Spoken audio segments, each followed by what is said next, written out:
Welcome students, welcome to एनजू knowledge point. Students, आज का हमारा टॉपिक है what is quadratic equation.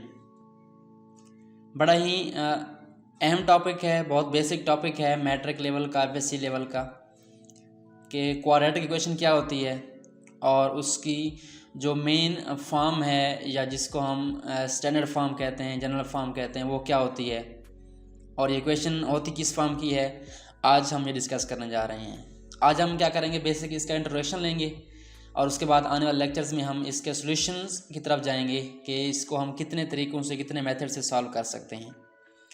So start करते हैं टॉपिक को। सबसे पहले जो वर्ड है हमारे पास क्वाड्रेटिक इक्वेशन। अब जहाँ से आप देख के अंदाज़ा लगा सकते हैं कि इक्वेशन से क्या मुराद है।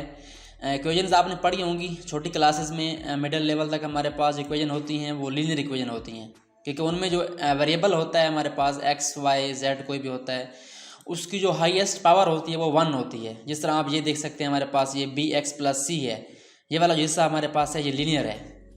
तो बेसिकली क्वाड्रेटिक इक्वेशन कौन सी होती है? ऐसी इक्वेशन जिसमें जो हाईएस्ट पावर है वेरिएबल की वो क्या होती है? 2 होती है। इसको हम कहते हैं क्वाड्रेटिक इक्वेशन। तो ये हमारे पास बेसिकली एक ट्राइनोमियल होती है। आप जानते हैं पोलिनोमियल की टाइप्स होती हैं हमारे पास काफ़ी सारी, मोनोमियल, बाइनोमियल, ट्राइनोमियल। ऐसी पोलिनोमियल जिसमें जो है एक टर्म है उसको हम मोनोमियल कहते हैं। जिस तरह ये सी हमारे पास एक टर्म हो सकती है, ये हो सकती है, ये हो सकती है। उसके बाद बाइनोमियल होती है जिसमें 2 टर्म्स होती हैं, और ये ट्राइनोमियल होती है जिसमें क्या हो 3 टर्म होती हैं। ये हमारे पास के बेसिकली एक ट्राइनोमियल है और इसको हम क्वाड्रेटिक इक्वेशन कहते हैं, क्योंकि इसमें हमारे पास जो वेरिएबल की हाईएस्ट पावर है वो क्या होती है? 2 होती है। तो चलें इसका ज़रा बेसिक इंट्रोडक्शन लेते हैं, रीड करते हैं कि ये हमारे पास होती क्या और कैसे बनती है। तो सबसे पहले हमारे पास ये एक इक्वेशन है। आपको ये समझ होनी चाहिए कि इक्वेशन क्या होती है, यानी दोनों साइडें आपस में बराबर हों, यानी ये साइड हमारे पास लेफ्ट हैंड साइड है और ये क्या राइट हैंड साइड है। तो अगर इक्वल का सिंबल आ जाए एक एक्सप्रेशन के अंदर, वो क्या होती है? हमारे पास इक्वेशन बनती है। तो सबसे पहले इक्वेशन है हमारे पास। उसके बाद इक्वेशन के बाद क्या है? An equation which contains the square of unknown quantity, कि ऐसी इक्वेशन जिसके अंदर वेरिएबल का स्क्वायर होता है।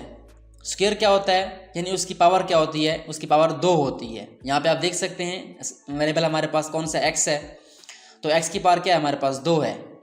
तो ये हमारे पास बता रहा है कि अगर ऐसी इक्वेशन हो जिसमें वेरिएबल की पावर क्या हो? 2 हो, बट नो हायर पावर, यानी इससे ज़्यादा पावर ना हो हमारे पास, 2 से ज़्यादा, is called a quadratic equation और an equation of the second degree. इसके 2 नाम हैं, इसको हम क्वाड्रेटिक इक्वेशन भी कहते हैं या इसको हम इक्वेशन ऑफ सेकंड डिग्री भी कहते हैं। डिग्री क्या होती है? जो इक्वेशन की हाईएस्ट पावर होती है वो उसकी क्या होती है? डिग्री होती है। उसके बाद हमारे पास क्या कहता है? A second degree equation in 1 variable x. अगर आप इसकी बेसिक डेफिनेशन देखें तो ये बन रही है हमारे पास ए सेकंड डिग्री, या इसको हम कह सकते हैं quadratic equation in 1 variable x of the form, कि हमारे पास जो इक्वेशन होती है क्वाड्रेटिक इक्वेशन कौन सी होती है? वो इस फॉर्म की होती है a x square plus b x plus c is equal to 0। तो ये हमारे पास उस इक्वेशन की मेन फॉर्म है where a is not equal to 0। यहाँ पे ए जो है 0 नहीं होना चाहिए, and A B C are real numbers, और जो ए बी सी हैं ये क्या है? रियल नंबर है, कॉन्स्टेंट है। एक्स वेरिएबल है और ए बी सी क्या है? रियल नंबर है। इज कॉल्ड जनरल और standard form of the quadratic equation, कि ये हमारे पास उस इक्वेशन की जनरल फॉर्म है, या इसको हम स्टैंडर्ड फॉर्म कहते हैं, म्यारी फॉर्म भी कहते हैं। जैसा कि आप यहाँ देख सकते हैं ए एक्स स्क्वायर, मैंने यहाँ पे कांस्टेंट को रेड कलर में शो किया है और जो वेरिएबल है उसको ब्लैक में शो किया है। A x square plus b x plus c is equal to 0। तो ये हमारे पास क्वाड्रेटिक इक्वेशन की जनरल फॉर्म है, स्टैंडर्ड फॉर्म है। एक बार फिर सुन लें, इसको हम कहते हैं क्वाड्रेटिक इक्वेशन। और अगर इस फॉर्म में इक्वेशन हो a x square plus b x plus c, ये हमारे पास कौन सी फॉर्म होती है? क्वाड्रेटिक इक्वेशन की जनरल फॉर्म या स्टैंडर्ड फॉर्म। आगे हम इसके एग्जांपल्स देखेंगे। उसके बाद वो कहता है here A is the coefficient of x square. ए जो है ये एक रियल नंबर है, एक्स स्क्वायर का कोएफिशिएंट है। उसके बाद जो बी है इज कोएफिशिएंट ऑफ एक्स, जो बी है वो एक्स का कोएफिशिएंट है, एंड कांस्टेंट टर्म इज सी, और सी क्या है? कांस्टेंट टर्म है। उसके बाद हमारे पास एग्जांपल्स गिवन है the equations x square minus 7x plus 6 is equal to 0।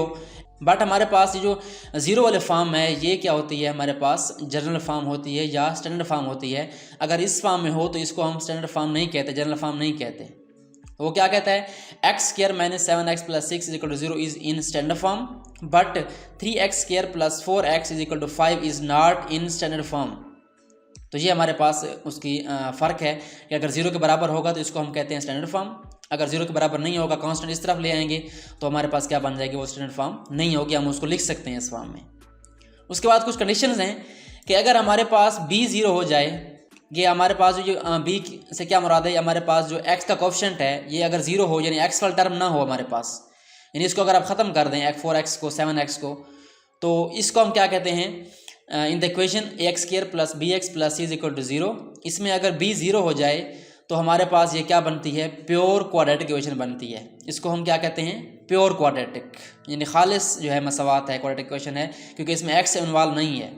उसके बाद for example x square minus 16 is equal to 0 and 4x square is equal to 7 are the pure quadratic equations. ये हमारे पास क्या है, pure हैं, क्योंकि यहाँ पे x की टर्म नहीं है। तो जिन क्वाड्रेटिक इक्वेशन में x ना हो उसको हम कहते हैं प्योर क्वाड्रेटिक इक्वेशन, और जो जिसमें x हो, x स्क्वायर भी हो और इसमें c भी हो, तो ये हमारे पास क्या होती है, इसमें इसको हम कहते हैं कौन सी equation, general form of quadratic equation. उसके बाद क्या कहता है, आपने याद रखना है कि अगर ये MCQs आ सकता है हमारे पास कि अगर if a is equal to 0 in the ax square plus bx plus c is equal to 0 then it reduces to a linear equation bx plus c is equal to 0, कि अगर हमारे पास ये a जो है 0 हो जाए, तो इसलिए हमने डेफिनेशन में लिखा था कि a is not equal to 0। अगर a 0 हो जाए तो ये सारी टर्म क्या हो जाएगी, हमारे पास 0 हो जाएगी, तो बचेगा क्या हमारे पास पीछे, bx प्लस c, यानी x वाली टर्म बच जाएगी। इसको हम कहते हैं लीनियर इक्वेशन, कि अगर x की पावर 1 बन जाए हाईएस्ट तो इसको हम क्या कहते हैं, लीनियर इक्वेशन कहते हैं, और ये हमारे पास क्या है, क्वाड्रेटिक इक्वेशन फॉर्म है। उसके बाद वो कहता है एक्टिविटी है, आपने क्या करना है, राइट 2 प्योर क्वाड्रेटिक इक्वेशंस। आपने क्या करना है, इस तरह से कोई जो है और इक्वेशन आप लिख सकते हैं, यानी यहाँ पे आप x को 0 कर दें तो आपके पास क्या बन जाएगा, ये प्योर क्वाड्रेटिक इक्वेशन बन जाएगी।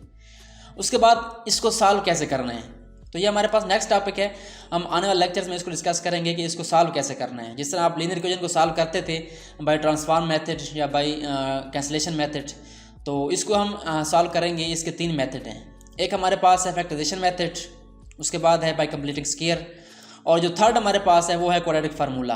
बड़ा अहम टॉपिक है हमारे पास। जो थर्ड इसका मेथड है वो है हमारे पास कौन सा है, बाय क्वाड्रेटिक फार्मूला। वो हम डिटेल से डिस्कस करेंगे कि फार्मूला क्या होता है और हम उसको कैसे सॉल्व करते हैं। आई होप सो आपको आज के लेक्चर्स में जो क्वाड्रेटिक इक्वेशन है इसका मेन कंसेप्ट मिल गया होगा, मेन थीम मिल गया होगा कि जो क्वाड्रेटिक इक्वेशन है वो होती क्या है, उसकी जनरल फॉर्म क्या होती है, और उसकी जो कंडीशंस हैं कि अगर a 0 हो जाए तो हमारे पास क्या बनती है, अगर b 0 हो तो हमारे पास क्या बनती है। a 0 हो तो हमारे पास लीनियर बन जाती है, अगर b 0 हो तो हमारे पास क्या बनती है, प्योर क्वाड्रेटिक इक्वेशंस। और इसकी जनरल फॉर्म क्या होती है ये आपके सामने, ये आपने याद रखनी है, ax square plus bx plus c is equal to 0। यहाँ पे a को नंबर हो सकता है, b को नंबर हो सकता है, c को नंबर हो सकता है, यहाँ पे आप कोई नंबर रियल नंबर लिख सकते हैं। सो आई होप सो आपको क्वाड्रेटिक इक्वेशन की समझ आ गई होगी। अगर आपने मेरे चैनल को अभी तक सब्सक्राइब नहीं किया तो काइंडली मेरे चैनल को सब्सक्राइब करें और बेल आइकन प्रेस करें, ताकि नेक्स्ट जो हमारे टॉपिक्स होंगे उनकी वीडियोस आपको टाइम पे मिल जाएं। Thanks for watching and don't forget to subscribe my channel.